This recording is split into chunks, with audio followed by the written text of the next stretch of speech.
Okay, good morning everybody and welcome. Thank you for choosing to spend your time with us here this morning on the Y Sports Health and Inactivity webinar.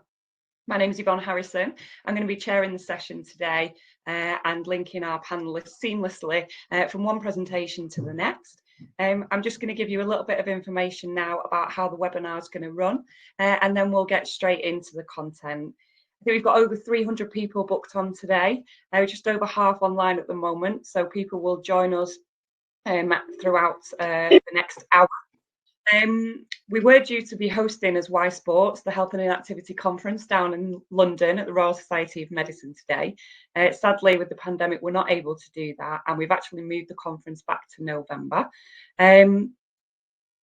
November feels like a very long time away right now, and we've been listening to some of our delegates and you've been telling us that actually you want to stay connected and you really feel it's important to have information, the latest thinking, and understand and work through some of the challenges that the sector is going to face as we move forward. So today's the start of a series of our webinars. You'll be able to join us in the coming weeks and months, which we're really excited about. So again, as we go through this, if you have any particular topics you're interested in hearing from people, please do let us know. We're going to be using the hashtag today, which is WSHA20Web. I'll say that again. That's WSHA20Web. So feel free to share the conversation on social media today. We've also got a chat option you'll see in the webinar section there on the right on my screen. Hopefully it's in the same place on yours. So you'll be able to ask questions throughout and we'll have a space for a Q&A as we progress through the presentations. So effectively what's going to happen, we have our three speakers representing Swim England, NHS England and Sport England. So thank you for them for joining us. They're going to have around 10 minutes each. They're going to show a series of slides and videos. As delegates to the webinar, you'll have access to all of those slides as PDFs beyond the webinar today. Once we've done that, we're going to be asking you some poll questions as we go through as well. So we want your input. Please keep it nice and interactive. And we're really going to be listening to what you're saying in those polls because we want the latest insight from you and what you're feeling and what you're experiencing within the sector as well.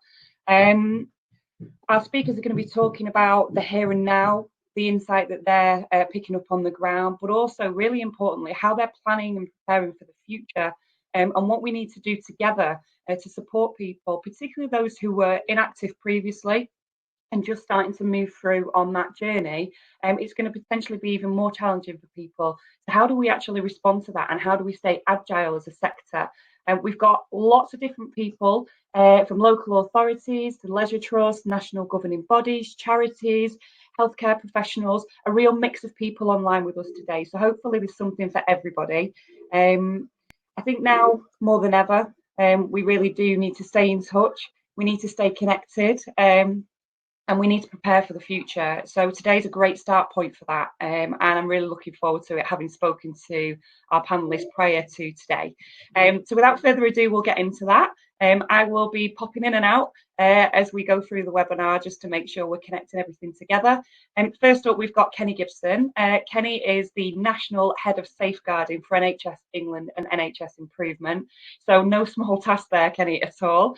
He's going to be actually really challenging us to think about not only the here and now, but the recovery of our physical and mental health beyond this pandemic and crisis. So Kenny, I'm going to throw over to you.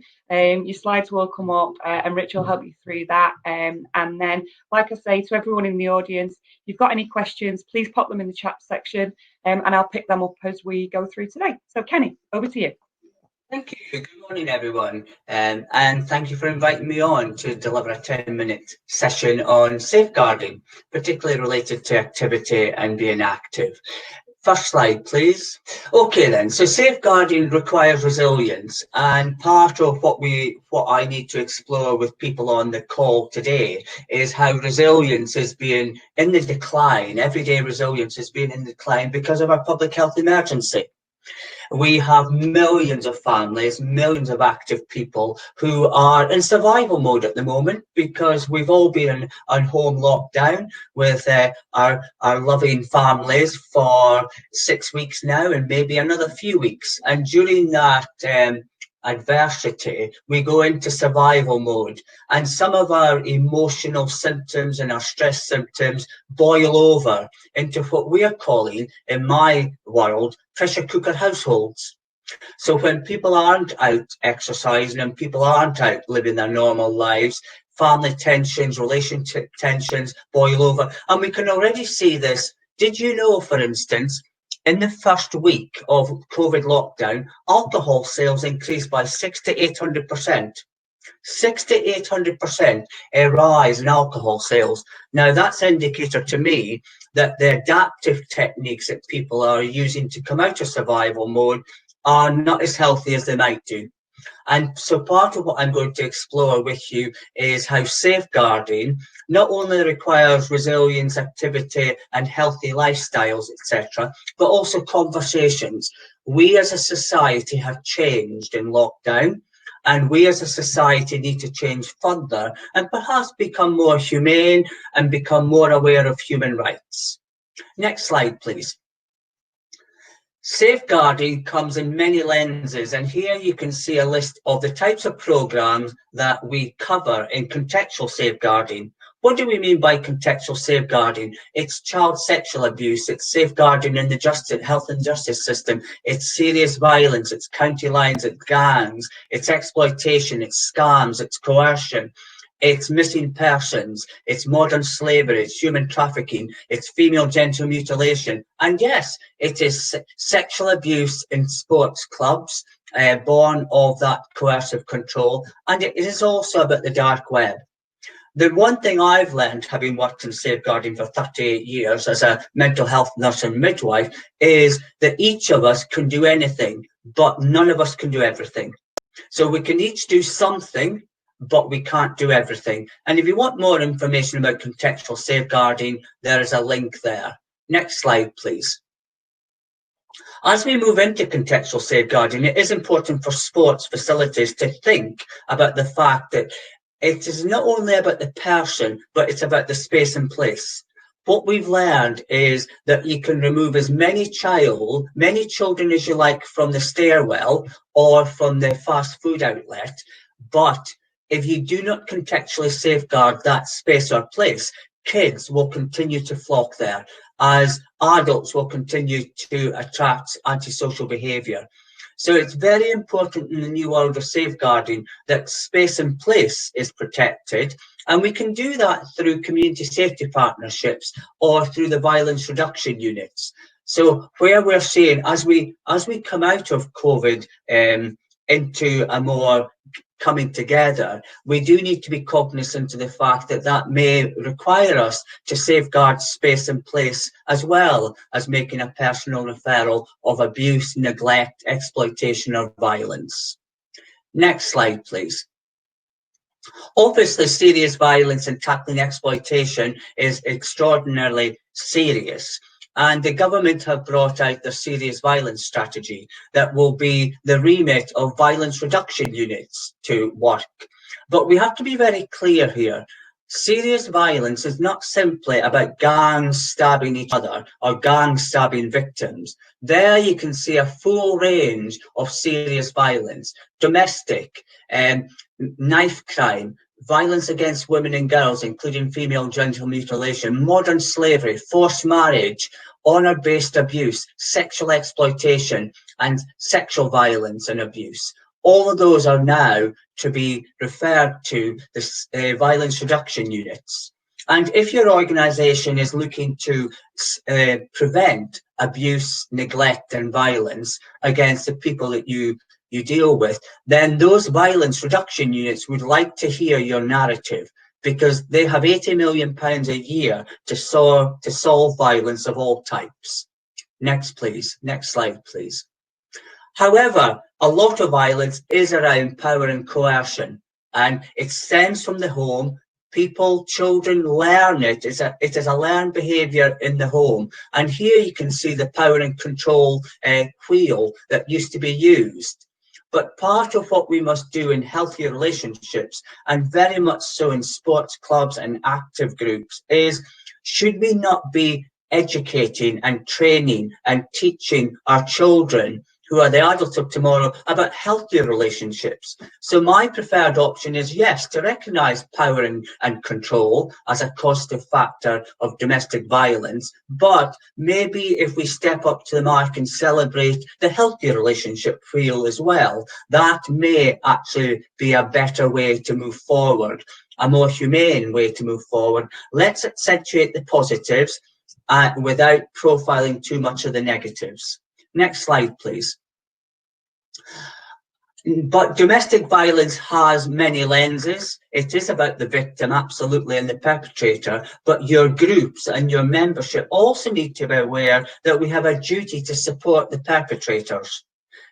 It is critical that we get into the mindset of what triggers a perpetrator, and so there's a national helpline there led by Respect, because if we don't tackle the perpetrator, we'll continue to have victims. And so understanding domestic abuse perpetrators is fundamental. Next slide, please. Sexual abuse and exploitation is still rife. And I just want to pause and read out these figures. At any one time in the UK, 100,000 of us are looking at child sexual abuse images at any one time on our computers. 100,000 of your friends, your families, your neighbourhoods, your communities are looking at this. And indeed, a more alarming statistic, 0.87% of ISPN internet searches have actually searched the phrase child porn. So we know that with the advent of Tinterweb or internet and chat rooms, etc., this is actually on the increase. And during COVID, this has doubled. So during COVID, with people in lockdown, child sexual exploitation on the web has actually increased twofold, particularly interfamilial sexual exploitation. Next slide, please. And so we must begin looking at child sexual abuse from the perpetrator's perspective. So many of you might be aware of Stop It Now. And Stop It Now is about trying to get people influenced by their internal inhibitors that you can see there as part of the perpetrator conditions and the grooming line. So if people now do search any type of child sexual abuse words, then Stop It Now will pop up that you're about to be reported to the internet police, and you're recommended to phone that phone number so that you don't go into the external inhibitors. So we're trying to support perpetrators, online perpetrators of child sexual abuse through the Stop It Now. Next phrase, next slide. However, it is on the increase. Many of you might be aware of county lines. County lines is where gangmasters give children as young as 10 rucksacks of about £2,000 worth of drugs to go and sell those drugs. It's called county lines because they tend to use trains. This is nothing to do with where the child lives, which is usually city. This is to do with the supply and demand in small villages and towns, where the affluent or the middle classes or recreational drug users are. There are various phases of county lines, not least of all the child abuse and exploitation in phase 2, where they're asked to do something really quite drastic and vile with a sibling, and then violence happens and they have no way out. So children as young as 10, 12 are being abused and exploited by gangmasters, and they end up in all sorts of debt burden and violence, etc. And some of them will be coming to your clubs, and some of them will be part of the communities you live in. And we must support you to extract these children from the grip of gangmasters. Next slide, please. Next slide. The other thing that is on the rise is fabricated injuries and illnesses. This used to be called Munchausen syndrome, and this is where predominantly young women tend to self-harm or have symptomology that is leading to them presenting it at A&E, usually for opioids or pain control or at times surgery.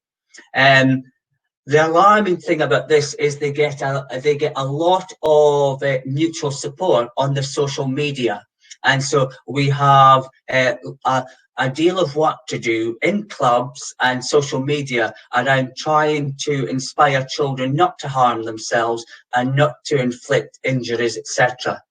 The surprising thing about fabricated injuries and illnesses for we as safeguarders is more than half of them, the small majority of them, have parents who are carers, clinicians, or safeguarders themselves. So we need to explore that a bit further. And if you do have people in your clubs or in your groups who are self-injuring, then they do need to be supportively referred to a fabricated injuries and illness services, and there are many around. Next point, please. Obviously, a large part of safeguarding is data sharing. And from safeguarding point of view, if you have any concerns about a person in your group, then you do have the right to share that data, even without their consent. And that is a Section 251 data sharing exemption. If someone's life is at risk, then we can and we should share data with the NHS, through the NHS, and with our colleagues in community safety. So never let anyone tell you that you cannot share data for the purposes of safeguarding a citizen who comes to your clubs or your groups or as part of the NHS. And remember, no one has ever been sacked or disciplined for sharing data if it is for saving that person's life. Next slide, please. Obviously, all this sharing of data means there'll be targeted intelligent interventions, intelligent-led interventions, and some of these will be party to your groups as you move forward. So maybe in the new world, the new normal for active groups and sports groups, we should be looking at reducing vulnerability. What type of intelligence do you need? Local intelligence do you need to tell you how safeguarded your area is, or to tell you how much sexual exploitation or gangs are working there, or the mental health prevalence in your area. All these data sets are available to you and with you if you want to do that. So what can we do with these data intelligence sets? Next slide. We can begin a new science, a new modernity. Contextual safeguarding is not about child protection. It is about think family. So what are the vulnerability factors during COVID that means pressure cooker households?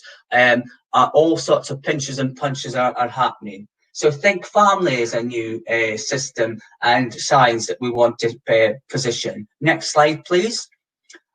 Another new theory is adverse childhood experiences, and you can see here that certain things that happen in our household have childhood have a profound effect on us, and much of exercise and groups can actually overturn this, and this is what we call shit life syndrome, that activity and groups and peer support can actually overturn a shit life syndrome so that they can actually be healthier young people and sorted adults, and adults who can cope with their own adverse childhood experiences. Next slide.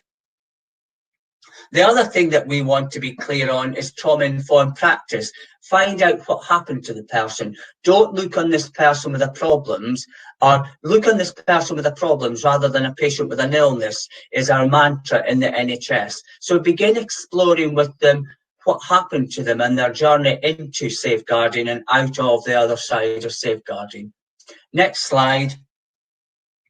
And obviously part of exercise and activity is the strength-based approach it brings in terms of environmental strengths and areas of their life activities of living, etc., and what matters to them. If we empower people through exercise and activity, we can and we will overturn some of the challenges they've faced as children and young people. Next slide. Obviously, you're not going to be able to do everything. So what could you do when you're back in your groups and your networks or as part of your digital enablement? Well, first of all, you've got to be curious and ask the right questions. What happened to you? What matters to you? How can we help you thrive? Are really important safeguarding questions. You must listen to those. You must believe what's being said, and you must find something pragmatic to do. And part of what we're trying to do, including this session, is create a social movement that safeguarding is not child protection. It can actually bring benefits to those type of children and young people and adults impacted by horrible situations. Next slide. Final slide is, if you do want to find more, there's a QR code there that gives you the NHS Safeguarding app. It is totally free, it is totally kept up to date and contains all and more of what we've just gone through. There's an organisation called Multi-Agency App, which is all about safeguarding resources, and there's over 400 trusted resources on a single keyring. And also we've set up a community of practice approach that you can access via nhs.net. So these systems and services are set up for you, because you'll never know as much as you need to know at that moment when you need to think about safeguarding in all the lenses that I just described. Thank you, Kenny. Very, very informative. Some absolutely frightening statistics, actually. Very scary. And I think we see the heightening, as you illustrated, of situations within the home. Not everybody has a safe home environment. No. I was talking to an assistant head teacher friend of mine, and she was talking about, you know, some of the packs that are being delivered, hand delivered to people, and people being allowed onto an estate or not as a teacher. Like, it's some really scary stuff. I think at this moment in time, we already see a lot of inequality in society, and I think there's a real worry and concern and reality that the widening of inequalities is going to become even more stark. I absolutely love the healthy relationships model, actually, and I think as a sector, sport and physical activity, we've been moving much more to a strength-based, asset-based approach in our communities, and I liked that sort of emphasis. So I think there's definitely something that we can take from that. And I also think it was very encouraging to see, you know, the impact that physical activity and sport can have to support people. And as you were talking, there were 2 poll questions that I noticed that was asked. And one in particular was around whether physical activity is currently helping people in terms of their mental well-being. And over 95% of people on the webinar now said that it was. It's no surprise to me, because it's literally getting me through. I'm not going to lie. It's massively important to me in my life generally, but actually at the moment, I found it really, really important. It just gives me that time, you know, whether you're homeschooling your children, you're trying to work, you're trying to, you know, make tea, do all the things in a normal situation. The pressure is a lot anyway. So that's really encouraging and not surprising. And I'm sure as Suzanne comes into the conversation, you know, Sport England have done some research recently. And again, that trend has absolutely been supported, but 95% is huge. And we should utilise that. The other poll that was asked, which is very relevant, was around whether the fact of COVID-19 is going to change the way that people consume physical activity in the future. And again, over 90% of people in the webinar felt that it absolutely is. So it's very relevant now to consider all the things that you've talked about, all the different ways of questioning and supporting people, and that wider safeguarding aspect as we move forward into how do we as a sector support people to be active, knowing how important it is just to us, and we're probably all converted anyway in the webinar, but it's so important to us what it's going to do for other people. So moving nicely on now, actually, to introduce our next speaker. That's Suzanne Gardiner. She's the National Partnership Lead for Health and Inactivity for Sport England. And speaking to Suzanne earlier this week, she was talking about some of the latest data and insight that Sporting and have, and also some of the campaign work. I'm sure you'll have seen some of the fantastic adverts on our TV at the moment, really motivating, and a wide range of people showing the fun and the impact and the benefit of physical activity. So Suzanne, I will open to you. Thank you. Thank you, and thank you for the opportunity to speak to everybody down the line today. Doing these webinars is quite a new experience for me, so I hope I can do all of the work that's been happening with our partners justice. Obviously, when this session was originally discussed, we were in a pre-COVID-19 world, really, and it's fair to say that the slide set has changed quite a bit as a result of the current situation we find ourselves in. So I'm going to look to capture some of the original work that we were doing on decreasing inactivity and with our health partners, and to explore a little bit the effects that the COVID-19 response has had on that, and also to delve into some of what we're finding and some of the support work that has been happening at Sport England with our partners, and looking at how we are trying to support, I guess, what comes next as well. So it's going to be a bit of a whistle-stop tour, but I'm going to try to impart some of the key messages, and hopefully you'll find some of them interesting. I do warn you that I will utilise some notes just to keep me on track. Those of you that know me know that I could talk forever on a lot of these topics. Next slide, please. So we, when we launched the Towards an Active Nation strategy a few years back, we made a number of commitments to tackle inactivity, in part because of the stark statistic that is shown in the headline of this slide.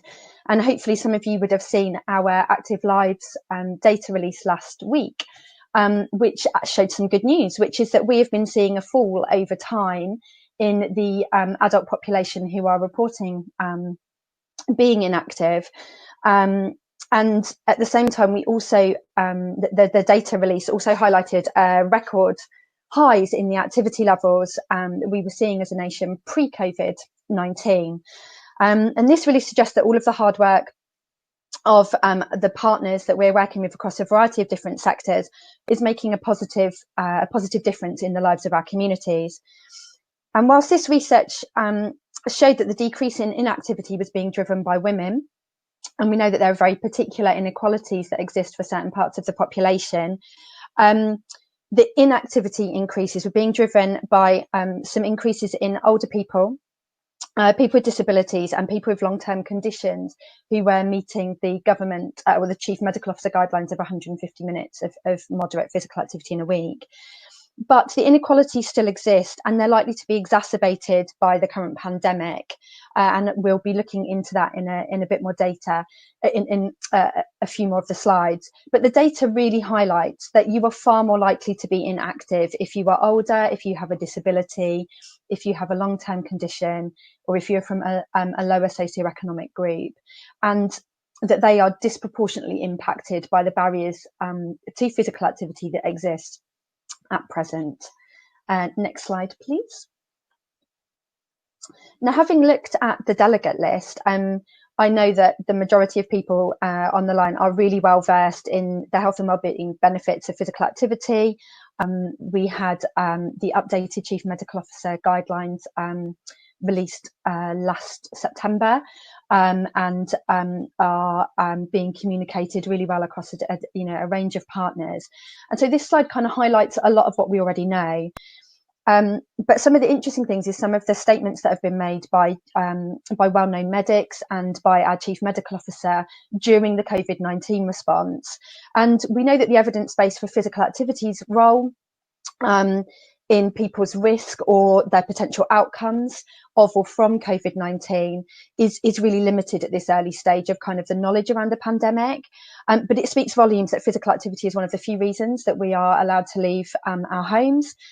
And it's been giving a much greater prominence to physical activity, I think, in the general public's consciousness.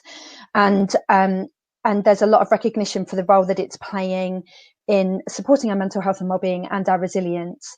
And this is particularly, I think, in light of not just this lockdown period that we're in, but also the potential waves of what we're going to see in our population's health and wellbeing as a result of what's been happening during the pandemic. So there is there's a recognition that mental health is likely to be significantly affected, not just for those frontline workers, but for all of us who may be going through bereavement, who are suffering stress and anxiety, who are fearful of what's been happening and where the potential outcomes may lie and things like that. And also recognising the role that physical activity plays in decreasing the risk of long-term conditions. And we know that there's been, some vital services have been paused for people with long-term conditions, and perhaps people are seeking diagnosis less. And there's been a lot of news reports on that.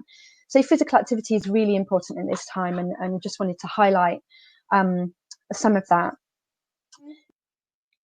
So we suspected that the restrictions were likely to be impacting on physical activity levels during this time. And so to support us and partners in understanding what's really happening, we have commissioned a weekly survey of 2,000 people across the population to help us better understand the true impacts that are happening in our communities of the lockdown.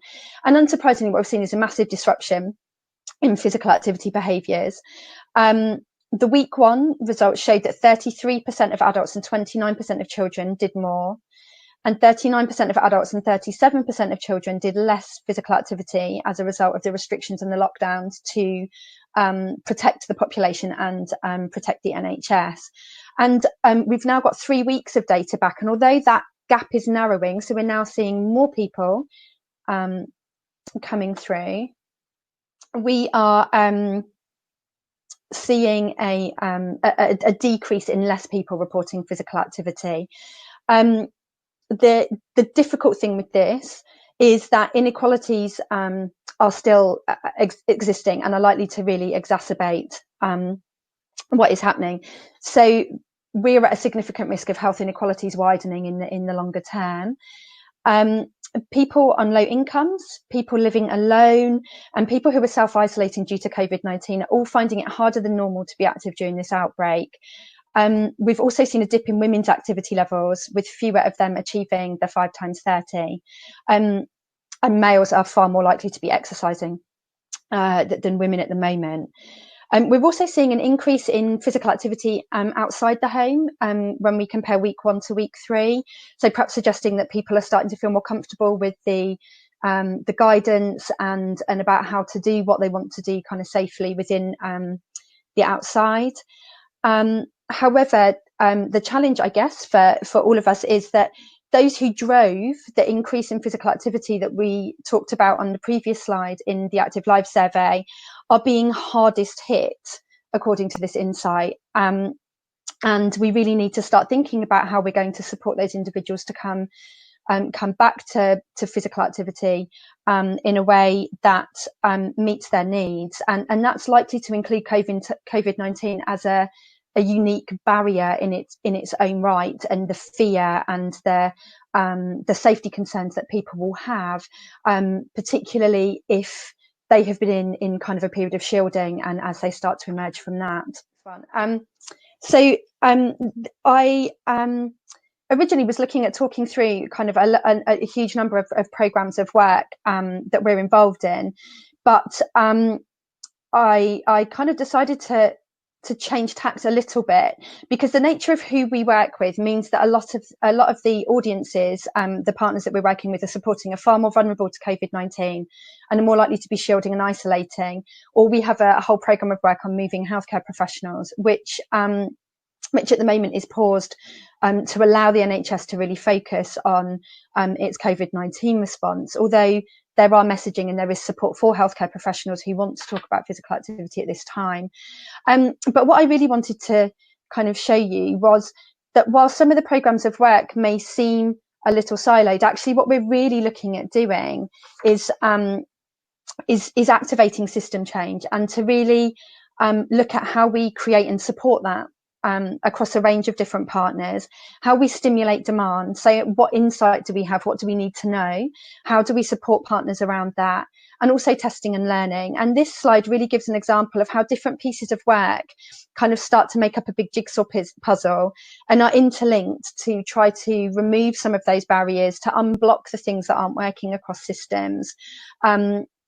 And this is just an example of that. So you can see here highlighted about kind of how the We're Undefeatable campaign is working, kind of to increase that demand through the health charities and the trust that people have with them. We then have a lot of work around supporting healthcare professionals to have quality conversations around physical activity. There's a lot of work about how physical activity gets embedded into the social prescribing system, and actually then how we support the physical activity workforce to have the right skill set and expertise and experience and information that they need to really support people who are inactive and potentially who have long-term conditions to move into activity.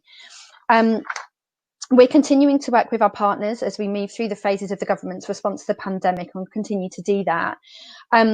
But we recognise that for a number of our partners, such as the health charities, they've had an increased uptake of their support lines. They've pivoted what they're doing to support their members and their audiences.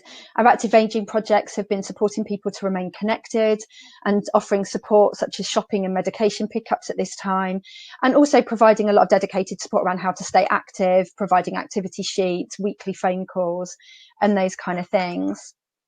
Next slide, please. Hopefully, one of the key things that you will have seen recently is our Join the Movement campaign, and thank you to all of you who have been promoting it and working with us to do this. Hopefully you will have seen the advert that went live on Monday of this week with the Fat Boy Slim track, which always manages to grab my attention in the middle of programs and everything else that I'm doing. But this campaign is constantly evolving and developing with online and social media content. So please access the partner resources and join us in helping to support the nation to stay active. The campaign isn't just whilst we're in the existing lockdown. We're also going to be focusing on the transition out of lockdown, and also as sport and activity starts to return to normal. And we're using all of our insight to inform these approaches. So not just the statistics and things like that I mentioned, but also all of our conversations with you as our partners, and all of the and kind of the wider insight about what's going on in the world. So the things that Kenny was talking about are kind of critical to understanding that wider context of people's lives and how we can best support. We're Undefeatable is also back on air. Hopefully you will have heard of the campaign previously. So it's a campaign led by the 15 health and social care charities with support from ourselves. And this time the advert is focused very much on being active in gardens and indoors in recognition of the shielding and self-isolating needs of many of the audiences that we are looking to talk to.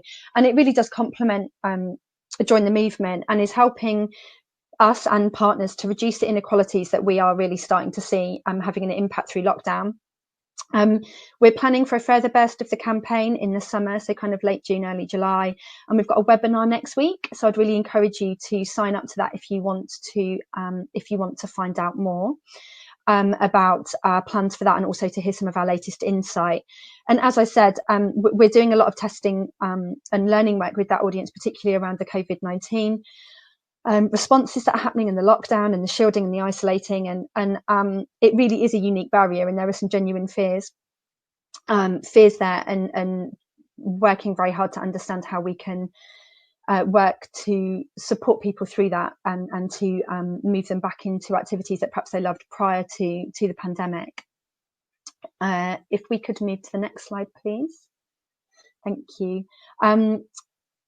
Part of our activation work on We're Undefeatable doesn't just focus on the campaign itself. It also looks at how do we support the sectors to partner, and how do we create system change that better supports people with long-term conditions to get active.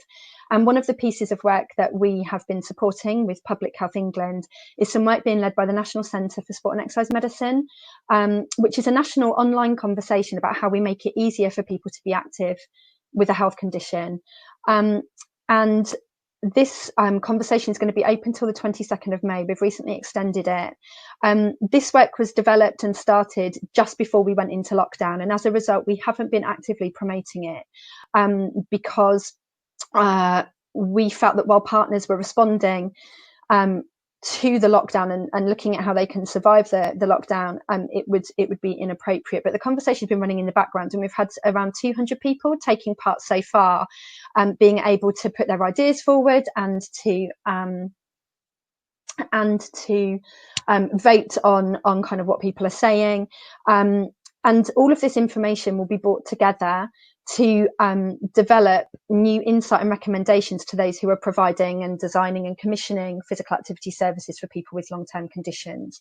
And people with long-term conditions themselves are also being encouraged to get involved in the conversation. If you would like to be involved, please do register, please do get involved. And if you feel that now isn't the right time to be inputting because of the situation we're in, there will be further opportunities later on in the year to input into a similar online conversation. But hopefully some of you will take a look at it after this presentation. If we could move on to my last slide, please. Thank you.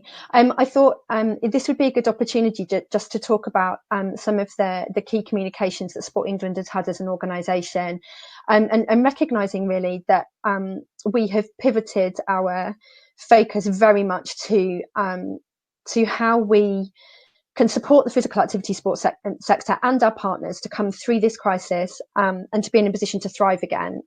Really paraphrasing Tim Hollingsworth's words there at the bottom of the slide. We spent an initial few weeks understanding the challenges and needs of partners and looking at how we could best respond to that, really. I'm sure you would have been involved in conversations with a number of people across Sport England about this, but really trying to understand about what delivery pausing would mean, what was happening around the furloughing of staff, how were you pivoting delivery, how were you meeting the needs of your audiences, and what were the increased demands that some people may have been seeing. And as a result, we announced a £195 million support package for the sector a couple of weeks ago. Some elements of that are still being worked up. Some bits you may have already spoken to people about, but I wanted to focus the attention just at the end of my presentation on the Community Emergency Fund. So we announced today that we've supported more than 2,000 organisations through the fund already and have allocated 8 million of the 10 million. And this is really about those frontline organisations, so the sports clubs and the voluntary and community sector organisations and charitable trusts that are the bread and butter of keeping our nation active, and supporting them during this initial financial hardship. So I really would recommend that if you are supporting any of those organisations or you come from one of those organisations yourself, please do take a look on our website and make sure that you're taking a look at that funding if you think it can be of help. I promised you a whistle-stop tour. Hopefully you found some of it interesting, and I look forward to looking at the questions in a moment. Lovely. Thank you very much indeed, Suzanne. Really interesting. Some very interesting stats and some great questions emerging from these. Just for everybody in the webinar, if we don't get to your questions live, we certainly will come back and make sure that they're answered. Suzanne, people were asking for links to the other webinar that you're doing, to the consultation, so maybe that's something you can share those links in the question part, or we can certainly put them out to delegates. I can slot them in there now, and perhaps we can send them round. Lovely, thank you. I think two key things for me. There is an absolute need around engaging people back and supporting people to become active. There were some questions around particularly a high proportion of people from BAME communities with COVID-19, and also when you look at the stats in terms of ethnicity and people participating in sport or not, that's already a challenge. So, you know, the people are certainly interested in how we support that community, or those communities in particular, to come back through this. I think the other thing for me around, and it came from what you were saying, was around the fear and the perceptions of safety moving forward as we start to open up more and start to try and reintroduce or phase people back into physical activity. Those fears will be very, very real, and perception is the reality, isn't it? So I think there's a challenge to us as a sector to really consider our messaging and how collectively we can support and encourage people and show them that it is safe. You know, so I think that's something for us. I'm just conscious of time, so rather than take answers to the questions now, I'm just going to park them and introduce our final speaker, who is Elaine Mcnair. She's the head of health and wellbeing at Swim England. And I'm sure, you know, people are sitting at home dreaming of holidays, dreaming of a swimming pool when the weather was so beautiful. We've been blessed with incredible weather. We managed to get our paddling pool out for a little bit. The kids were quite happy, but it's not the same. But actually, the effects of water on people's well-being, particularly people who perhaps can't exercise in other ways, was massive. I hadn't realised how much until we spoke earlier this week. So, Elaine, I'll throw open to you. Keep the questions coming, guys, and keep answering those polls, and we'll get to what we can as quickly as we can. So, Elaine, for you. And thanks, Susan. Hello, good morning. It's great to be able to speak to so many people. Thank you for joining us today. As you can imagine, swimming is a bit challenging at the moment, although I have seen some very innovative ways of people practicing their strokes on dining room tables, attaching their legs to paddling pools so that they can't move, so that they can swim. So there's obviously still a wish to go swimming, even though it's a bit challenging to do so at the moment. So I'm going to talk a little bit this morning about the Water Wellbeing Programme, which we've been working on probably for the past 2-3 years. And I'm just going to share a little bit around that. The focus of the Water Wellbeing Programme is really supporting people with long-term conditions and impairments into the water. So I'm going to talk a little bit about where it came from, how it's been developed. And then I'm going to talk a wee bit about some of the implications around the COVID-19 virus on swimming potentially, and let you see a nice little video clip at the end that sort of shows you some of the work that's going on and some of the evidence around the value of swimming. Next slide, please. So the work that we've started in Swim England, well, probably started really with this piece of work, which was about 3 years ago. We commissioned an evidence review around the benefits of swimming. And when I use the term swimming, I also include wider aquatic activity, so exercise within the water. And that was quite a robust evidence review. It looked at it from the perspective of individuals' well-being, society, public health, etc. And it's available for you to take a look at. There is a shorter version for those that want to have a look at that, because the document itself is 158 pages long, so it's quite a big document. But one of the key things that really hit home for us was the water being the really, really great environment for people to exercise. People have already alluded to that this morning. Essentially, we are hearing from many of the participants in our programme that they struggle to be active on dry land because they have joint problems, or they're overweight, they overheat, they feel pain, and the water is a fantastic place for them to be active. And most people, when they think of swimming, think of it as aerobic activity, and they don't think of the other elements that can be developed. And we know that you can work on balance. For example, just standing in the water can be quite a challenge to balance people, but it also feels safe for people who are at risk of falls, because obviously they're not going to hurt themselves if they do fall. Strength, we've got foam dumbbells and a variety of ways of using the water to create resistance. So there's all sorts of areas that we can work on that often people forget about. Next slide, please.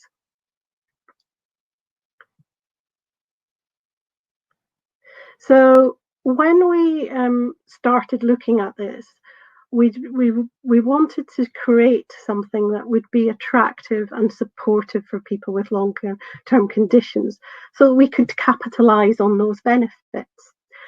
And we'd done quite a lot of insight, and we'd created what we call our 3 frontier model. Now, it's compulsory that I put this into every presentation, so my boss gets the royalties for this. So here it is. The frontier model really took the insight, and the insight told us that many of the barriers that people felt and some of the drivers for swimming really were not just about the opportunity, which we would class as frontier 3. So is there an offer for me? It was also it was also the whole customer journey to the pool. So things like, do I know what's right for me? Am I going to be greeted by a receptionist who understands my needs? Are the staff trained to understand and be empathetic about my needs? Is the environment such that I can manage to navigate around it? And even things like, is the marketing right for me? So Frontier 1 covers everything that happens before you even get to the pool. So it's the marketing, the transport, and so forth. 2 is what happens when you get there. That's around the staff training, the environment, managing locker systems. I don't know about any of you. I struggle with locker systems because they're all different wherever you go. But can you imagine doing that if you had dementia, or if you have other forms of cognitive impairment? It is a challenge. And then the final area, as I mentioned, is the offer right? So we know that from research that's been done, that for people who are inactive, it doesn't take much to turn them off. So if they rocked up and they couldn't work out how to use the car parking system, for example, they may go, well, I've tried that, I'm off. Or if they've had a poor customer service experience, again, that is likely to turn them off. So it's really vital that when we think about any programs for anyone, never mind people with health conditions, and we are trying to target the most inactive people here, that we get the full customer experience right. Next slide, please. So hence we developed the Water Wellbeing Programme, and it kind of fell out of some work we've been doing around dementia-friendly swimming, because somebody sort of said to us, like, if you get it right for dementia, you probably get it right for a lot of people. And the key words I want to talk about in this slide is the whole facility approach, which I've mentioned earlier, but also sustainability. I won't like to share how long I've been involved in health and well-being and physical activity. Let's put it this way: I've probably been through about 20 different government strategies, but one of the things that I've also been through is that when the funding runs out after 3 years, things stop. And what we wanted to do was to try and show that it is a sustainable way of working. You attract more people to the pool. There is an income stream to be developed from some of these people as well, so that things don't vanish in 3 years' time. And one of the things that we're really looking about this is trying to understand the business benefits alongside the health and well-being benefits of delivering this model. Next slide, please. And this is what it looks like. It has a number of components, and the team, some of who I notice are on this webinar today, so I'll let them put some comments in the chat box if they wish. The team goes out and they meet with each of the sites, and the actual delivery will depend on what's already going on at site. It's not for us to dictate how that happens, but there are some core components that are part of this. So the first thing the team will do is have a chat with the sites, understand what they've already got going. So some of them may have exercise referral schemes, some of them may do swimming sessions for people with disabilities. So there's a range of activities already happening. We'll then arrange and work with them on an action plan that will look at the components that they want to work at and put in place a timetable for that to be delivered. We've developed inclusive customer service training. Now, we were doing that face-to-face, but just before lockdown, we'd worked with the Activity Alliance to update their online version of that, and that is now available. And that's been updated in a number of ways. The technology is far more inclusive now, which is great. So it's great for people with a number of different impairments, such as visual and audio ones. And secondly, we added in more information around the water, but we also added in lots of information around supporting people with long-term health conditions, because that training had been quite disability focused. So that's now available for our sites.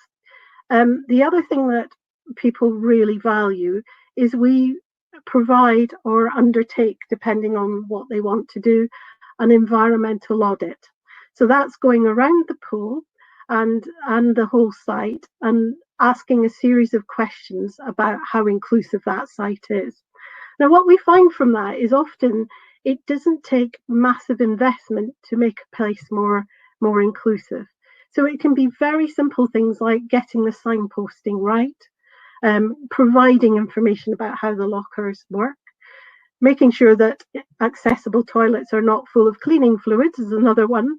So there's lots of things that can be done that don't cost very much to make a site more accessible. And it's just things that people have probably just forgotten about, or maybe just aren't used to seeing the world through the eyes of a person with a long-term condition. And then we have the coloured boxes, we have got a range of options for sites that we work with. The pool pods, you'll see a picture of them in the video later on. They're basically a lift system to get people into the pool. What's great about pool pods is in some instances you can use them by yourself. It depends on the pool's health and safety screening on this one. And they're a far more dignified way of getting into the pool than hoists, because transfer to wheelchairs can be done in the changing rooms. If people need, the wheelchair can go onto the lift and into the water, and people can then get off themselves. So there's some great things going on there. And we've had some funding from London Marathon Charitable Trust to help put 20 pool pods actually across the UK. And the reason they wanted to work with us was that they didn't want it to be like Field of Dreams, you build it and they will come, because we know that doesn't work. What we needed was, I'm sorry, is somebody happened, have I frozen, or can you hear me okay? I've just noticed. Can hear you, yes. That's perfect. Sorry, I saw in the chat box somebody was having problems. So what we want to do is to ensure that the site environment is right, that the staff are trained, all the other bits that we've been talking about are in place, so that we will encourage and support people into the water. Exercise referrals still operating across a number of sites, which is great, but often that is a dry land-based activity. So we developed a training called Aquatic Activity for Health, which is for level 3 exercise referral instructors, whatever they're being called at the moment, because they keep changing the qualifications, so that they are able to deliver a tailored aquatic offer in the water, obviously. It's great that we're seeing this, and as I said, a lot of the clients that we deal with say, I want to be in the water. It's the only place I can be active. So this is a fantastic opportunity for them. We've also developed sort of cards that they can use for circuits and various other things. Learn to swim is kind of the bread and butter of what we do as a governing body. But we recognise that often there's been a lot of energy put looking at children's learn to swim. We know that not so much is often happening in terms of adult learn to swim. And frequently, again, people with health conditions say to us, we're concerned that there may be an issue in terms of, are we going to make our condition worse? So it was really important that we worked with swim teachers, and we've been doing lots of online webinars. And if you go onto our health and wellbeing pages on our Swim England site, some of the recorded versions of that, we just recently had one for MS. And that's really to update our instructors and our teachers and help them understand the needs of people with different health conditions. We've also produced some advice sheets as well, which are available on that website for not just instructors, but for participants, coaches, etc., etc. And we are in the process of developing some training for CPD training for our swim teachers as well, which hopefully will be starting at the tail end of this year. And alongside that, we've produced a sort of handy guide for them for things to think about if they're teaching people with specific conditions. And then the final area that we've been working with is a company called Good Boost. So Good Boost is a social enterprise, and they use an artificial intelligence system to develop tailored exercise programs for individuals. Now, I think Ben said he was joining us today, but I haven't checked through the list. But Ben Wilkins is the CEO of Good Boost. The good thing about Good Boost, well, there's a number of things. Everyone gets their own individualized program, and that's on a tablet that sits by the water. At the moment, those sessions are facilitated by an instructor, so that they're there to help them with any of the exercises, but the exercises are actually on, animations of the exercises are actually on the system, so people can do that themselves. And we've worked with Ben to provide training and to pilot this in some of the pools. Ben currently is working on a land-based app, which he's looking at the moment, which will be available fairly soon. So whilst you can't get in the water, there will be another option for people. And again, you'll see that in work in the video at the end. And then thereafter, we provide ongoing support from the team, and we're really keen to collect as much data as possible, because we want to make the case that this is the right approach for people, and also make the case to the health service that we can support you in providing opportunities for some of your clients and patients. Next slide, please. So it's early days. When before the lockdown, we had 47 sites up and running. Unfortunately, obviously, because of the client group we're dealing with, some of the clients were beginning to self-isolate slightly earlier than other participants. But what we were finding was that we were attracting a high percentage of inactive people. About 58% of the people we were attracting were inactive. A third of the people, because we can get direct measures from Good Boosts, we know that a third of them were unable to walk 100 meters at registration, and 15% or no more than 10. So that is saying to me again that we are attracting the people to the water that would struggle on dry land. So we're really focusing in on those individuals. We've got some wonderful case studies. And as we know, when you get to this point in a program, when you start to see the benefits, it's fantastic to hear some people's stories. And we've heard people say they've reduced their medication, they've improved their sleep, improved mental well-being. We've had 3 people who've come back and said that they no longer needed joint replacement operations because their strength and flexibility has improved so well. So that's also great to hear. And then when we were doing some direct measures through the Good Boost system, we know, for example, there's been reductions in pain. The average pain has gone from sort of 35.5% reduction over not 4 weeks up to 41% by 24 weeks. Maximum pain reduction from around 56%.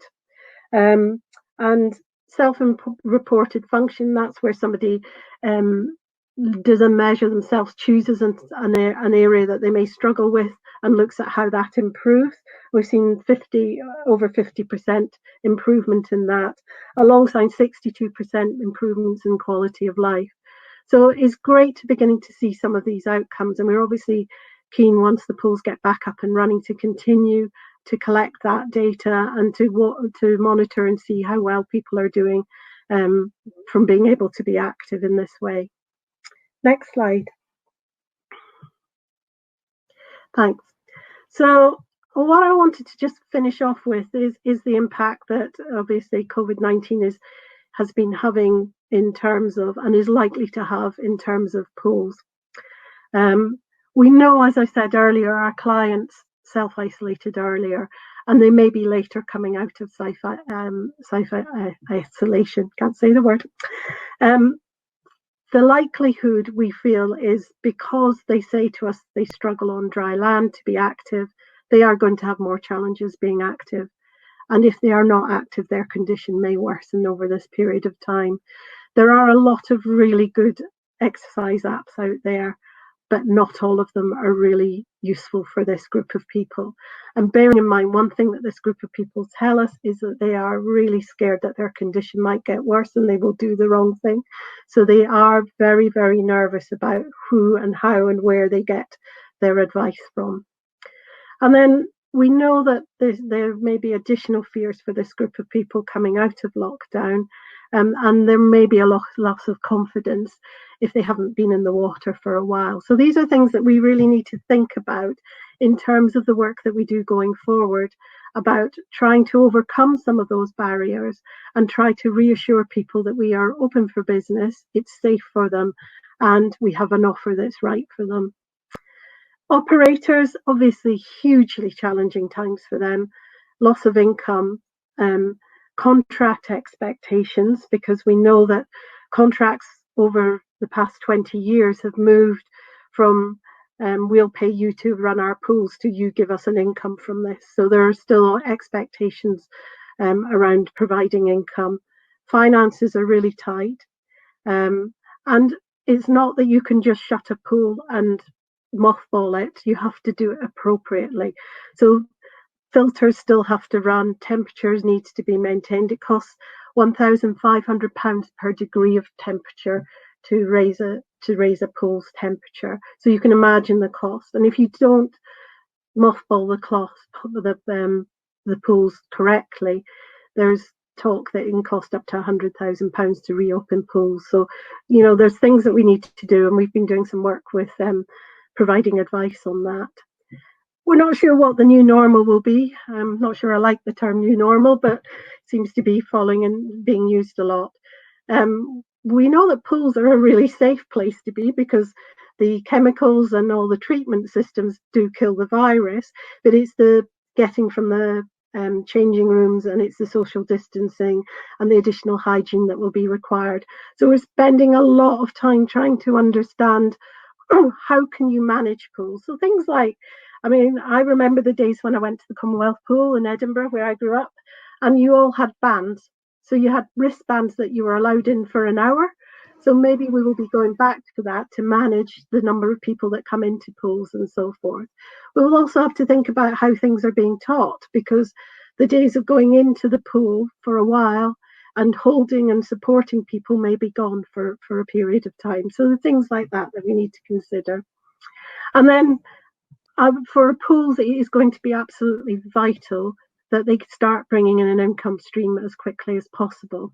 Now, I'm hopeful that we will be doing enough work to convince them that people with long-term conditions are a valid and important income stream, and that they don't just initially concentrate on the cash cows, which are probably lanes and lessons, as we used to call them. But we've got to do some work there to convince them of that, so that we don't lose out and we don't create even greater inequalities. And finally, the health service. And I think there is an opportunity for us as a sector to help out the health service. They are going to be catching up and trying to deal with massive waiting lists where therapy appointments have been cancelled. And they themselves are likely to be very battle fatigued. And we can support them and provide help to address some of this. Maybe looking at some of the waiting lists that are out there. Can we find a triage system and a signposting to the water as part of that? And also, can we provide an offer for NHS workers that will help support their mental health? Next slide, please. I think somebody's on, they might be muting because I can hear some noise in the background, if you wouldn't mind. Thank you. So what we're doing as a governing body, we're working really closely with key agencies. And I think one of the things that has happened, which is great, is there has been far greater collaboration across the sector because of the virus, and I think this is making such a big difference. So there's lots of discussions going on with local government association, local authorities. We're in constant contact with operators to try and understand what's going on in their world and how we can help them. And UK Active have been very visible in lobbying government to try and ensure that incomes are secured for operators, and also how we can open pools safely as well. And we've been helping writing some of those key documents. Next slide, please. So some of the things we've been doing, so webinars on mothballing and how to reopen the pools post-lockdown, looking at all of those elements I described earlier, making the case, because we need to really, really value and make the case for our pools. We do not want to lose any of our pools as a result of this pandemic. So the value of swimming, and I'll show you a little bit about some of the work we've done previously on the value of swimming, and we will be looking at the value of pools as well as we go forward. I've had a lot of discussions with some of the key health bodies, charities about how we provide support patients. So we've been talking a lot to Social Prescribing Academy. We do a lot of work with Versus Arthritis. We have partnerships with Black Swimming Association and with Level Water as well, and various other people. So we're trying to look at what the needs will be post-lockdown for individuals, ensuring that we can train and provide support for health professionals as well. We've got a piece of research that we're doing trying to understand what are the barriers for health professionals to not signpost people to the pools, and what things they would need to be reassured and comfortable to signpost their individuals to the pools. And then the last bit is really understanding the needs of the client. What will they need once post-lockdown? What will that look like for them? What do we need to reassure them? And I was speaking to Versus Arthritis yesterday, who've done quite a lot of work understanding the needs of this client group, and they're going to add some additional questions and to their client groups to try and help us understand what we might need to provide and reassure these individuals, and provide in terms of the programming to help them come back to the pool. Next slide, please. So I just want to share with you our value of swimming. This is a film clip that was put together. You can get hold of the actual document. There was research undertaken to try and see if we could look at the different outcomes that came from the sports strategy and put a value of how swimming can contribute to this. So I'm not going to say any more. I'm going to ask Richard to run the video, and you can see for yourself some of the facts that came out from that research.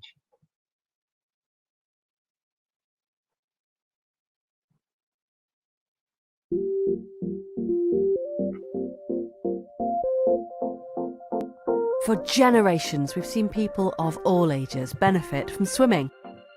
But it's now clearer than ever that it's having a life-changing impact on society.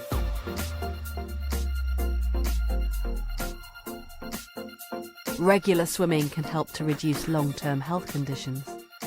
In fact, regular swimming saves the NHS and our social care system more than £357 million each year, reducing the number of visits to GPs and reducing the dependence on care for a range of conditions. Regular physical activity, such as swimming, can reduce the occurrence of these conditions by as much as 40%. I've managed to reduce the drugs I'm on and continue to do that, which is really good. The other thing is I can sleep. With a back condition, it's very different. At the end of the day, you get tired, the pain kicks in, and it's very difficult to get to sleep. 4.7 million adults in England enjoy the benefits of swimming regularly. Swimmers report feeling, on average, 6.4% healthier than non-swimmers. This is comparable to feeling 12 years younger. I felt like I was an old lady before I was even 40. So I decided that I wanted to learn to swim. It's been absolutely life-changing for me. Swimming supports positive changes to mental health. 1.4 million adults in Britain feel swimming has significantly reduced their anxiety or depression. Adult swimmers are, on average, more satisfied with life, are happier, and have a higher feeling that life is more worthwhile. Maria, who featured in Swim England's Love Swimming campaign, says swimming makes her feel physically stronger and emotionally lighter. Swimming boosts individual development. 2.5% of adult swimmers and 3.3% of young swimmers feel more confident that they will achieve their goals as opposed to non-swimmers. Swimming more than doubles the self-confidence of women and girls. Almost 2 million young people feel happier, healthier, and have a stronger sense of self-belief as a result of swimming. swimming has a positive effect on social and community development. Swimmers are more likely to be socially connected and have more friends. They are 26.1% more likely to volunteer in general. And those who do volunteer spend about 7.5% more hours giving unpaid help. It's clear that swimming is valuable to people, to communities and to society. Reducing the burden on the NHS, improving an individual's physical and mental well-being, and helping people to live longer, better, happier lives. Let's get the nation swimming. Thank you. Sorry, I got jumped in too quickly. Thank you for that, Richard, for playing that. I don't know about you, but I sit there and I watch that clip and I'm going, oh, I still want to get back in the water. Richard, could you put up the final slide, because it's got my the contact details on it. Just to let you know, I will be furloughed from the end of this week, but if you can still send information, if you've got any queries, please send me any questions to our health inbox before the end of the week, and I'll try my best. But if not, someone will be picking up queries and we will get back in touch with you once the team's been unfurloughed and we know that pools are beginning to open again. So, but there's some information on where you can get some of the reports and the more information on the value of swimming that I talked to you about before a moment ago. But thank you again for your attention, and I'm happy to take any questions. Thank you ever so much, Elaine. Great presentation from you, and a really fantastic video. Lots of great feedback in the chat area there. I'm conscious we've run over, but equally we have a lot of people on the webinar. So if people are happy, I'm going to just pose a few questions to the panel. I don't propose keeping us too much longer because I'm conscious people might have other things that they need to get to, but we've got well over 100 people on, so it would be a great opportunity to get some questions. So if I can just ask our panelists to come back into live video and just give me a thumbs up if you're okay for like the next 15 minutes or so. Is that all right? Wicked. Okay, super. Elaine, thank you. Loads of insight, and I think a lot of learning for other things in terms of the research you've done around that customer experience end to end. That's not just pools; it's every experience that anybody has. So do follow up with the reports and the research there, because I think that'd be really useful. So I've been kind of going through some great chat actually going on, and some real opportunities. I can already see people linking up for beyond this conversation, which is fantastic. And that's definitely what we're all about here at Y Sports, trying to create that online community and make sure the conversations can continue, whether that's through our conferences and Accelerator or indeed the webinars. One point which I thought was really interesting, we've not really picked up on it, with COVID-19, and everything that's happening around that, we're already thinking about the participants and how we ensure people can come back to activity in a safe environment, and also feel able and that it's accessible. We've not really touched upon the workforce that support and deliver the activity, and I wonder if people have a view on, the implications of this pandemic on the actual workforce they're ready to deliver. Have you seen, from an operator point of view, or Suzanne, from the research that you've done, have you, has that been kind of raised? What are your thoughts on that? Yeah, I'm happy to respond to some of that. We're not sure what the workforce is going to look like when we come back, because our swimming teacher workforce are often slightly older, and some of them themselves may have health conditions. So there will need to be extra protection in place for those individuals, and some of them may choose not to come back for a while. So that has got quite big implications in terms of potential opportunities and training for new people coming in to maybe support some of those activities. So we are aware of that, and I think also the other element of this is the training that will be required for the workforce and understanding how do you teach? How do you do what you do and do so well with slight constraints on what you are able to do, such as supporting people in the water and things like that? Yeah. Okay, brilliant. Sorry, I was going to say I would agree that I think there's a lot of work going on to try and understand what some of those implications might be and what support will be needed across the workforce to be able to support that kind of safe return, and also not just the safe return, I guess, but also how you build businesses and delivery back up where you've got audiences who are potentially quite nervous and people who particularly if there's a phased kind of response to coming out of lockdown and things like that, quite what that will look like and what is able to restart quicker and things like that. So there's a lot of background planning happening with partners, but with so many unknowns built into that, that it's a real challenge. But one that is certainly being worked on. And there's a lot of work going on with SIMSPA and UK Coaching and other kind of workforce colleagues at a Sport England level. Yeah, you can imagine actually that translates into a webinar in itself. It's such a meaty subject, isn't it? And maybe that's something that we can look to facilitate in the coming weeks and months.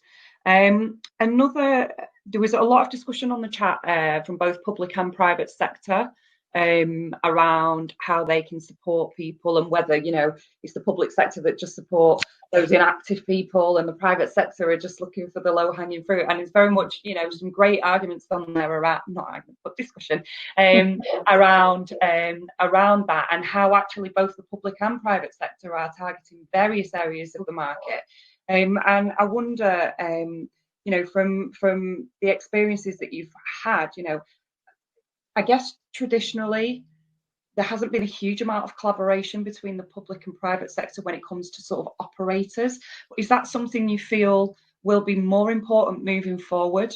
Because obviously everybody has a different opportunity, but we're all going to have to observe the same sort of social distancing measures, and I'm sure we can learn. I mean, I'd welcome thoughts on that. Maybe Kenny, if you have a view on that from a sort of a wider safeguarding point of view, and obviously your work previously. Kenny, I'm not sure you've got your mute on or not. Is that better? So as we come out of lockdown, we need to understand it will be a new normal. We will still probably, the rules aren't made up yet, but we'll still probably have to have social distancing for many months. We may have to have face coverings for many months. So those types of things will inhibit relationship building. And that's extraordinarily important for confidence building. We know that people come to sports for the connection, and when that connection is damaged either by facial coverings, etc., then that will have an impact on confidence, let alone some of the sports that you play. We know, for instance, that runners and energetic sports does throw things larger than 2 meters. The aerosol spread is 4 to 10 meters if someone's jogging, for instance. So those types of sports will have to be reviewed, and activities will have to be reviewed quite carefully as we look at research from across the globe. Interesting, thank you. Sorry, Suzanne, did you have something to add to that? No, I would just agree with that. I think there's a lot of planning and thinking on lots of different scenario planning of, if this is the scenario, this is what it might look like, and all of those things that Kenny mentioned are definitely things that are in the mix, I think. Right. They have to be. Yeah. Okay, so I've got 3 final questions just to give everyone a bit of context, and I've tried to kind of summarise from the discussions that were going on the chat. So one of the things that came up, people were really supportive and encouraged by the campaigns running at Sport England at the moment, and we've obviously got the hashtags, stay and work out, all of that. There was a question around how join the movement, stay and work out, the kind of linking to other campaigns, Change for Life, and One You, and I guess the world can be quite crowded, can't it, in terms of the different messages that people are getting. I don't know, Suzanne, is there thought around how this kind of, if we talk about a customer journey from entering a premises or considering it, what does that look like from a campaign point of view? From a campaign perspective, there's a few things. So one is we are in regular contact with Public Health England around the work that we're doing and the messaging and things that they're doing. So obviously there's been a strong push from Public Health England around Every Mind Matters, and particularly around supporting the mental wellbeing and resilience. So we are in conversation with them around the messaging, the interlinking of different campaigns. So you will see reference to This Girl Can and We're Undefeatable within the Join the Movement. So if you go into the workout at home section rather than the outside activities, there are particular sections targeting specific audiences, and so where that's relevant. So for instance, there are specific sections with content for older adults, for pregnancy, for disability and people with long-term conditions. So you'll see a direct link to We're Undefeatable. There are also links across to Change for Life, particularly around the content that's been developed with Disney for families. And whilst 1U isn't directly referenced, there are elements of links across to the Active 10 apps and things like that. So there are a lot of crossovers between the campaigns, and making sure also that the messaging on the guidance and how it plays out from a government level kind of to what you can do in your own home and outside of your own home is really clear and concise and joined up across all agencies. As I said, there's more content being added all the time. So this week there will be kind of more content linked, particularly to for people who are pregnant, who are postnatal, and support there. So there's constantly being things added, and we're working quite hard with the EMD around kind of the quality assurance and kind of what's going on. Okay. Of who we link to. I hope that helps. But if anybody's got any specific questions, feel free to contact me directly. Brilliant, thank you.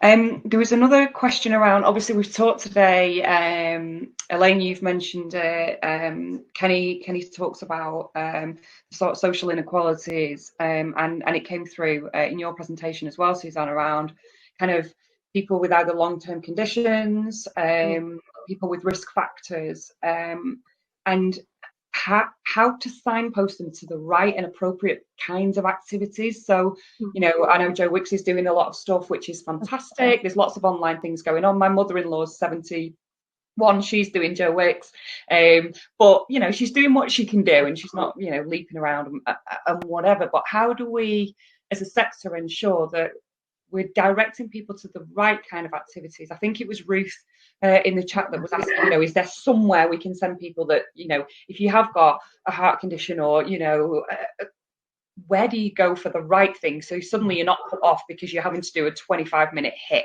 that's 500 calories, and you've never done anything before. Do you want to pick up the work that you're doing on that, and then I can follow up on that? Yeah, of course. Thanks, Elaine. So there's a lot of work looking at that. So part of that is some of the stuff that I was just saying, actually, around the kind of the looking at the different audiences, the different content which is suitable. We, for our older adults, we worked with Demos to sort of nationalise a programme that they'd been working on, which is the 10 Today programme, working with the BBC. So there's more content for specific audiences kind of coming, I guess. Also working with the health charities, so through We're Undefeatable and more widely, and there's a lot of work happening with the health charities on how they can support. And we're doing quite a lot of work recognising not everybody is digitally savvy or able to connect. So there's a lot of work happening with Public Health England and the National Centre for Sport of Exercise Medicine and other organisations on how we can get, I say, paper-based resources to those who are likely to be shielding and self-isolating and in need of that support the most, potentially to keep active. So that there's a number of different pieces of work that are happening, and also I'm aware that the Faculty of Sport and Exercise Medicine and the Chartered Society of Physiotherapy are also looking at kind of what resources might be needed for people who are recovering from COVID-19 and as they come out of hospital, so discharge, but also just if you're in the community and need some support. So looking at those aspects of the pandemic and what might be needed by people. So those are the things that I'm aware of, but I'm sure there's an awful lot more, and a number of local organisations have been doing a great job of providing physical activity sheets through the door to their members and doing regular weekly phone calls, and sports clubs have been playing their part in that. There's some great examples of how they've been bringing people together and keeping people active, and there's some good examples of that on the Club Matters website if anybody wants to take a look at that, and on our website, because I can't possibly name check all of the amazing work that's been happening, but we are trying to capture it and share it with people. Yeah, I think that's the thing, isn't it? Trying to make it as easy as possible to signpost and then direct people, because there's so much out there. And some of the disability partners in particular have been doing a great job of providing really dedicated support to their members. I think, from my perspective, it is about getting the right people, the right opportunities in the right way, and so we can create the right opportunities, and that's what we're doing with the Water Wellbeing, is get that model right, get the opportunities right, and create the right environment for individuals. The bit that a lot of people struggle with is then engaging and attracting individuals in, because they're often quite tight on resources, and that outreach resource that used to happen in a lot of places has probably gone. So we've been spending quite a lot of time trying to create those links for them. So we've been working with some of the charities to try and do that. We've done some developed some peer support training with Versus Arthritis, so that, because often individuals want somebody like them who's been through what they've been through to understand their needs and help them along the way. So I think that's a vital part of it. And then the last part really is how do we get that pathway right? So if I go in and I see a health professional, am I reassured that that person, A, will recommend physical activity for me in the first instance and understand that, but then give me an idea of where is a good place for me to go to get that opportunity? And I know that there's some work being done around that, but we're really keen to try and work more with bodies that would enable us to sort of signpost people to the pool. And there is a massive opportunity with social prescribing and the link workers. And I think physical activity is going to be one of the core pillars of those link workers. So those people will be supporting individuals who are vulnerable, are at risk, and may have some challenges in their life. And they will be, hopefully, we will be in a position to be able to provide them with where best to send those clients to get them that support. So I think there's lots of opportunities there to make it happen. Okay, and I suppose the final sort of question, it's not really been picked up yet, but there is a real dilemma, isn't there? If we're thinking of, I mean, people can obviously exercise for free outside, and that's amazing, and we'll obviously encourage people to do just that. But for people that are needing to pay for activities, how do, with social distancing, I envisage happening for a significant period of time, how do we create a balance where it's affordable for the user, but it also creates a business plan for the facility operator? I can foresee an absolute crisis for the sector in terms of, you know, if you can only have so many people in a pool at any one time, or so many people in a changing room, or so many people near a pitch, because you have to keep, you know, what does, has there been any thinking around that? I know obviously Sport England announced a whole range of funding opportunities that people can potentially try to access to support them. Longer term, this could go on for a long time. Is there any thinking around that? I mean, I think there's a couple of things that we need to explore further and use. We know that, you know, people can use personal care budgets, but they're not aware often of that. And there was some work done by Disability Rights UK, who did some research looking at that. And often it was the people that advised those individuals weren't giving them that advice that actually they could use their care budgets to pay for physical activity opportunities. So there's some of that might be part of it. I mean, I would love to be in a world where we have really, really pegged the case on the benefits for patients for the health service, from the health service perspective. So the health economic side of this, we've got a long way to go for that. We know that the health service is under enormous pressure, and that will continue, and it's probably going to continue for a long time. And we know that there were started to have discussions about integrated care and various other things across local authorities, and health services are opening up the discussion around how do we help people's health and well-being, get rid of some of the barriers across the sectors that we have, but how do we show also that that can, if in the short term, we used to think about the prevention agenda, thinking, well, this is great, we'll save the health service money 10, 20 years down the line. That luxury's gone. It's about how do we actually show that we can do something to support the health service that may reduce their costs, may support them, do things in a different way that might be more efficient. We just don't know. So, but we have a massive opportunity to show that. We can show that we can provide support and therapy to a certain degree. I mean, I know there's an argument over whether it's therapy, whether it's physical activity, but those lines are getting more and more blurred over time. But we can help a vast majority of people that may be difficult for the health service to do in the time that they would like to. So I think there's some areas there that really need further investigation. Okay, I'm going to take that opportunity to just say a massive thank you. Elaine and Suzanne and Kenny has had to leave us. Thank you to Y Sports for hosting a fantastic, like really informative webinar. I've got a lot from it. I know that people online have got a lot from it. There's been some fantastic conversation going on. As I said at the start, Y Sports can be hosting a series of these, and today's conversation has given me loads of food for thought in terms of different topics that are of interest to people. I think workforce being one, facilities and long-term business plans clearly another. There's a whole range. My head is absolutely bursting with ideas right now. For people that want to revisit the webinar, you'll be able to run through it in real time. It will be saved. All the slides are available on PDF. You can download them. Obviously, speakers have put links into the chat so you can connect. If anyone's got any questions, then please get in touch with Y Sports on social media, and we'll try and signpost you to the right answers. Yeah, just leave me to say a massive thank you to everybody. I wish you well, stay safe, and importantly, keep moving. And we'll see you again for the next webinar series soon. Well, thank you very much.